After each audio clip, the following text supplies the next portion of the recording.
Hi, Abraham. I just want to thank you.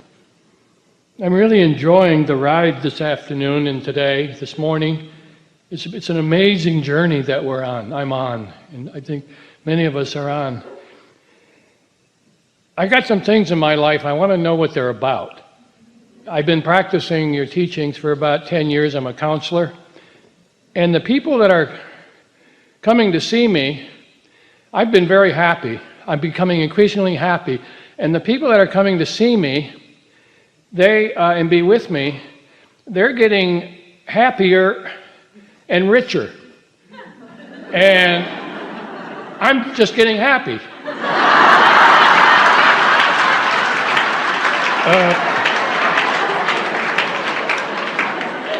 Now, the second thing I want to know what it's about. Do you believe that you have desire to be getting more prosperous? That seems like a burden. So there you go. So what we were going to point out, you made it so easy.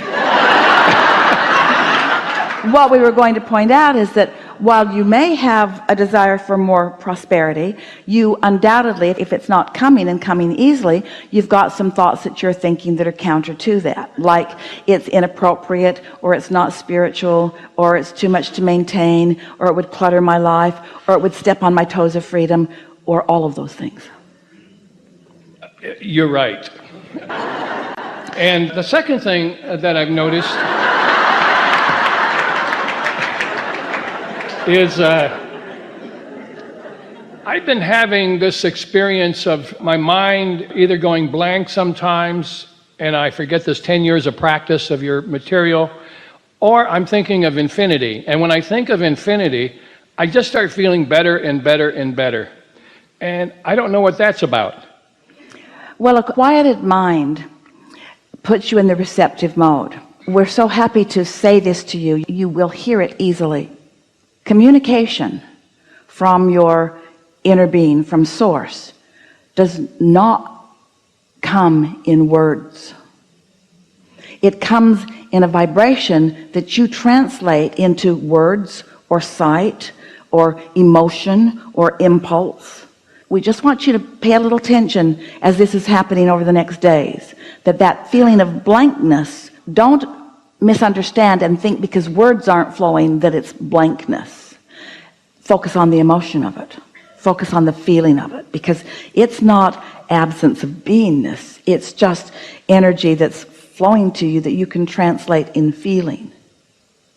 Esther remembers the first time she sat to meditate and she quieted her mind. And they set the timer for 15 minutes and she said, let's do it again. And they set it for 15 minutes and she said, let's do it again. And she said, let's do it again. And during that 45 minutes, she felt completely detached from her body. Well, that was a communication. She was sensing the energy of us.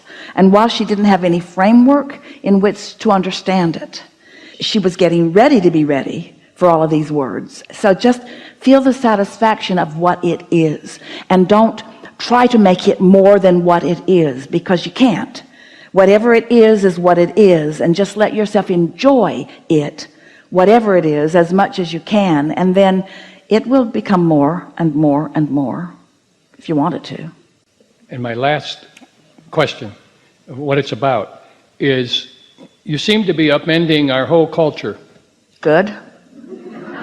To a certain extent. We want you to be beings, not doers. And we want you to be lovers, not haters. And we want you to be receivers more and thinkers a little less. And that touches my question of what it's about. For my first 65 years, I was involved in being very assertive and pushy and overworking and making big achievements in this society. And that's why you're sort of not really liking the idea of prosperity, because you associate that prosperity with the struggle. But you can have prosperity without the struggle.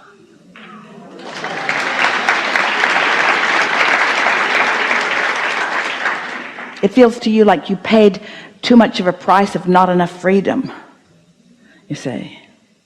So receptivity is the challenge for me, is to really embrace receptivity rather than assertiveness.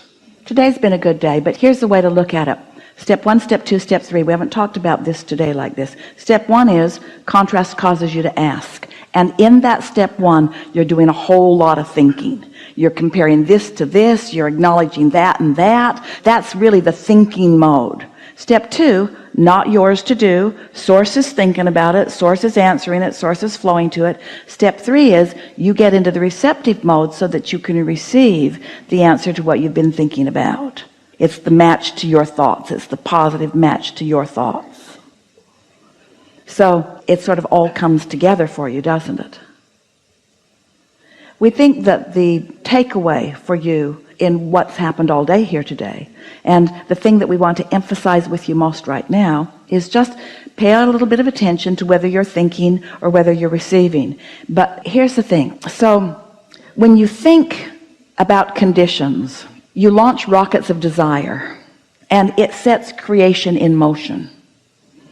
And then when you care about how you feel, and you know about your inner being, and you deliberately tune to the frequency of your vortex into your inner being, and you accomplish vibrational equivalency because you've quieted your mind and you're thinking nothing, and in thinking nothing you're contradicting nothing, so you've got vibrational equivalency because you're thinking nothing.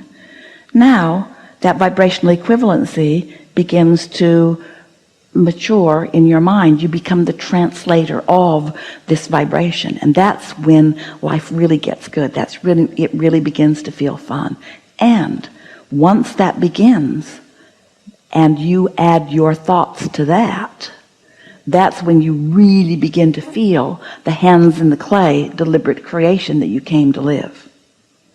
So it isn't that we want you to stop thinking, it's that we want you to know when to press on the gas and when to let up on the gas. And so step 1, you're stepping on the gas and you're stepping on the brakes and you're stepping on the gas, and then when you get into the receptive mode, you're just letting it flow naturally. But once that momentum starts going, then it's time to get on the internet and make that phone call and find those 2 men in a truck and invite them over and make an appointment and think about that. And you see what we're getting at? It dovetails so beautifully when you let your mind meld with the mind of your inner being. That's co-creation at its best. You as an extension of source energy, but not a puppet on a string extension of source energy, the leader of source energy. Sometimes people will say to us, Abraham, I've been following you for 10 years. And we say, actually, we've been following you. You're the one mixing it up. You're the one asking the questions. You're the one summoning us. We're on the heels of the life that you are carving out, you see. Am I waking up from a dream? That's what getting into the receptive mode is. You could say you're waking up from a dream because you're gradually releasing the beliefs that kept it hidden from you. You come in and you're wide awake when you first come into your body, and then you meet others and you want to go back to sleep. And then they start trying to control you a little bit, and then you pick up beliefs that don't serve you, which sort of tamp down your enthusiasm for life. It quiets your interest in things, and then you reach this place where you're asking with stronger fervor and receiving with greater clarity, and it's a reawakening. We've been calling this the time of awakening. It's the time of returning to who you really are. It feels like now you can begin living the life that you intended to live. But you had to get hungry before you knew how much you wanted to eat. And you had to know what you don't want before you could know what you do want. And you had to live with negative emotion before you could know the preciousness of positive emotion. And you had to have some experiences of loneliness and despair because you'd pinched yourself off from your inner being before you decided, I will be in alignment with my inner being no matter what. It's easy in this world of so many things going right for you. It's easy for you to become complacent and stop tuning yourselves.